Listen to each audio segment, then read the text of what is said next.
Kuidas tuvastada, kas suhe, milles sa oled, partnerlussuhe, milles sa oled, baseerub kiindumushäirel või mitte? Et kuidas seda tuvastada? Ma räägin siinkohal kiindumushäirest. Ma ei räägi siin tervislikust kiindumusest. Need on kaks erinevat asja. Kuidas siis tuvastada, kas suhe, milles sa oled, baseerub kiindumushäire baasil? On üks küsimus, mida sa saad iseenda käest küsida. Ja see on selline. Kas ma olen koos temaga sellepärast, et ma vajan teda või ma tahan teda? Ma kohe selgitan nende erinevust. Ma vajan teda enda kõrvale tähendab seda, et ma vajan, et olla kellagiga koos. Ma vajan, et mitte olla üksinda. Ma vajan, et mitte tunda üksindust. Ma vajan, et keegi mind armastaks. Ma vajan, et koht minu kõrval oleks vähemalt täidetud. Ma vajan tema tähelepanu, ma vajan tema armastust, ma vajan temalt tunnustust, ma vajan tema hoolt. Ma vajan teda, et iseenda ihasid rahuldada. Mul on vaja teda, mul on vaja teda. Tõmbad 10 küünega ligi. Ma vajan, ma ei peagi teadma miks, aga ma vajan teda, selline depressiivne vajadus, ilma milleta ma ei saa, ma ei jää ellu.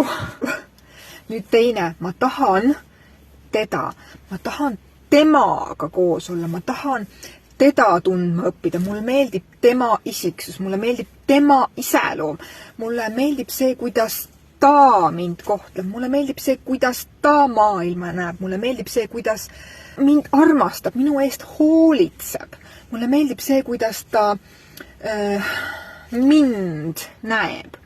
Mulle meeldib see, kuidas ta on. Mulle meeldib see, kuidas ta mõtleb. Mulle meeldib see, kuidas ta tunneb, kuidas ta tajub. Mulle meeldib temana. Panete tähele, 2 erinevat. Üks on vajadus kellegi või millegi järele, vahet ei ole kelle või mille järele, sest ma ei suuda olla üksinda. Teine on mulle meeldib tema isiksus. Need on 2 täiesti erinevat asja. Kui on tervislik kiindumine, on need 2 koos imeliselt. Kui on ebatervislik, on tavaliselt see üks äärmus. Ma vajan, see depressiivne vajadus.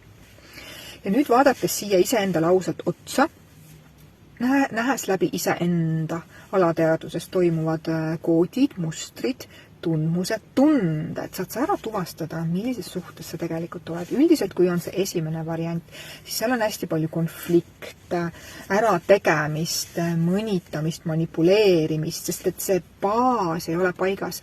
See suhe ei baseeru sellele, et mulle see teine inimene päriselt meeldib sellisena, kes ta on, mitte et ma lihtsalt kraabin kedagi kokku endale.